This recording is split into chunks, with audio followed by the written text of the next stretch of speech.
welcome back to my channel. If you're new to this channel, you're most welcome, and if you're a returning subscriber, thank you so much for always liking my channel and watching my videos.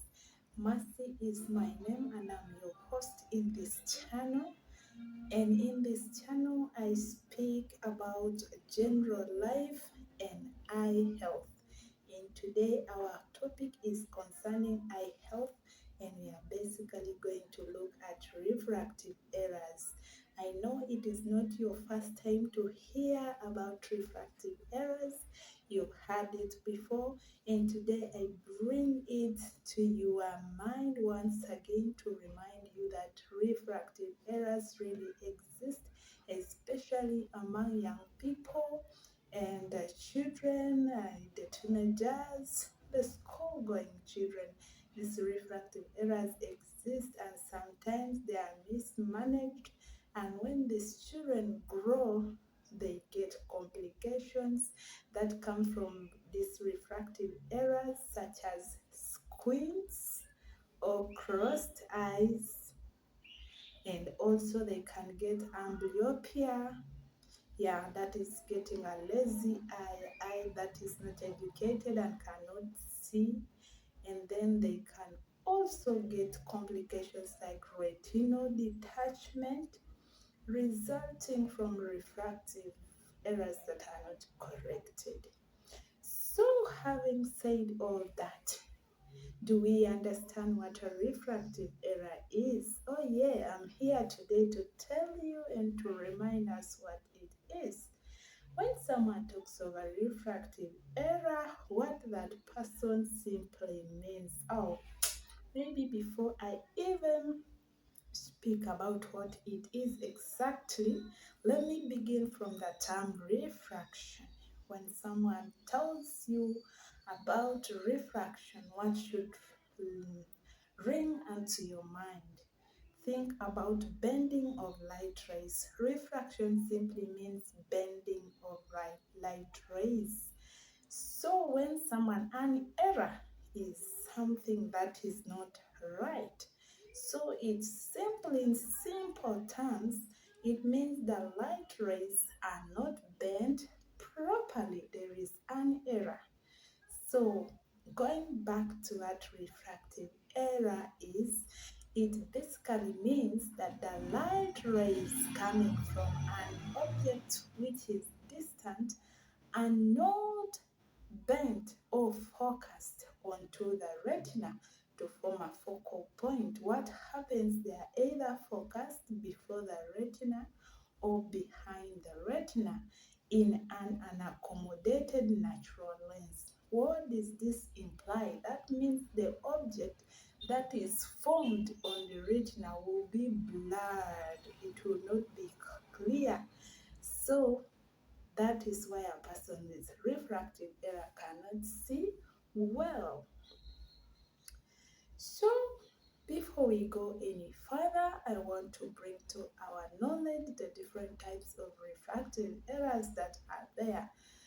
We have myopia, we have hyperopia, astigmatism, and presbyopia.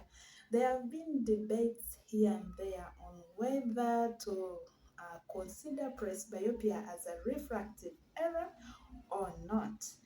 However, when we look at the correction of presbyopia, it is corrected using lenses just like any other refractive error. The only difference that presbyopia comes as you age. When you grow old, the natural lens also grows old. It hardens, and this makes it difficult for it to increase on its refracting power. Yeah, that means the refracting power, the ability to bend light and focus it on the retina is reduced, so giving us problems that we cannot see. That's why you see people when they develop presbyopia at an old age, they will not be able to read small letters or do near task. They will have problems doing near tasks they cannot see clearly. Yeah, well, having said all that, I want to take us through how you can know that someone has a refractive error. Point number one, this person always experiences blurring or vision, either distant vision or near vision. The vision will not be clear.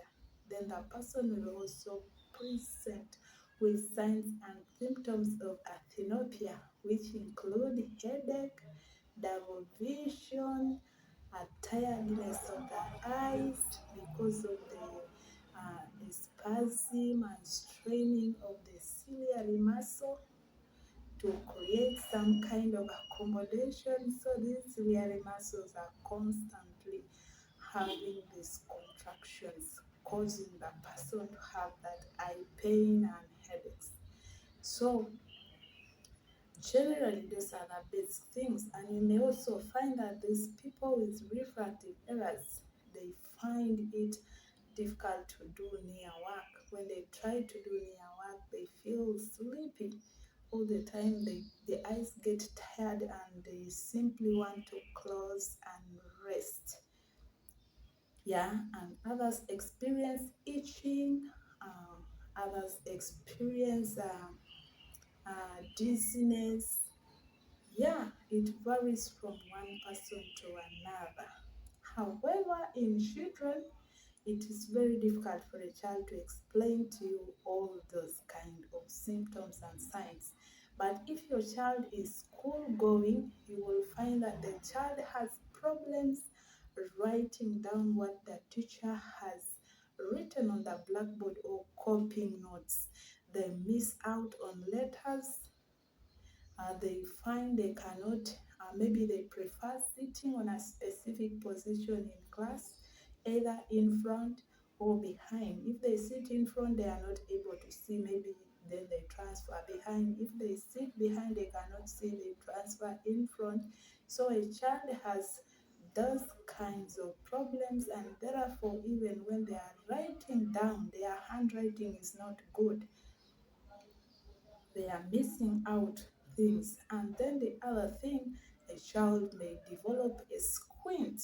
You can give birth to a normal baby, then after some time, the child develops a squint because the child has a high refractive error, so the eye squints. And then the other thing, a child will always try to squeeze the eye in a certain position so as to be able to see well. So they will be always positioning and tilting the head so that they can get that possible position that can give them the best vision when they are looking at something. So if you see your child having such signs and symptoms, suspect probably they could be having a refractive error. It is a bit tricky with children, so you have to be conscious and you have to understand your child inside out. The teachers will always find it very easy to understand if a child has a refractive problem compared to the parents. The issue of refractive errors in Africa or in underdeveloped countries is really alarming, given the fact that eye care is neglected in these underdeveloped countries, as services are not readily available, especially in the rural areas. These people cannot access services such as spectacles, corrective spectacles, and they have to move long distances to access eye specialists. So it still brings trouble in ensuring that people with uncorrected refractive errors get these services. So I hope this video has been productive and you've picked something. I just want to end here and I wish all of you the best. Have a blessed day. I remain your host, mercy. Until next time, goodbye.